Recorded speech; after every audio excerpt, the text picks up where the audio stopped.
അസ്സലാമു അലൈക്കും വറഹ്മത്തുള്ളാഹി വബറകാതുഹു. അൽഹംദുലില്ലാഹി റബ്ബിൽ ആലമീൻ.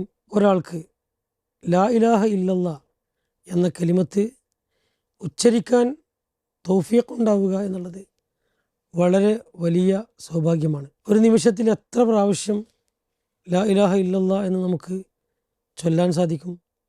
100 200 എത്ര പ്രാവശ്യം വേണമെങ്കിലും കണക്ക് കൂടാതെ ചൊല്ലാൻ യാതൊരു പ്രയാസവുമില്ലാത്ത ഒരു ദിക്റാണ് ലാ ഇലാഹ ഇല്ലല്ലാ എന്നുള്ളത്. അഫ്ദലു ദിക്റാണ്. ദിക്റുകളിൽ വെച്ച് ഏറ്റവും ശ്രേഷ്ഠമായ ദിക്റാണത്. മിഫ്താഹുൽ ജന്ന, സ്വർഗത്തിൻ്റെ താക്കോലാണത്. അപ്പോൾ ലാ ഇലാഹ ഇല്ലല്ലാ എന്നുള്ളത് നിരന്തരമായി ഒരു ദിവസത്തിൽ മണിക്കൂറുകളിൽ നിമിഷങ്ങളിൽ പോലും ചെല്ലുന്ന ആളുകളെ സംബന്ധിച്ചിടത്തോളം അവസാനം ലാ ഇലാഹ ഇല്ലല്ലാ എന്ന് പറയാൻ യാതൊരു പ്രയാസവും അവർക്കുണ്ടായിരിക്കുകയില്ല. നിരന്തരമായി നമ്മൾ ലാ ഇലാഹ ഇല്ലല്ലാ എന്ന് ചൊല്ലിക്കൊണ്ടിരിക്കുക.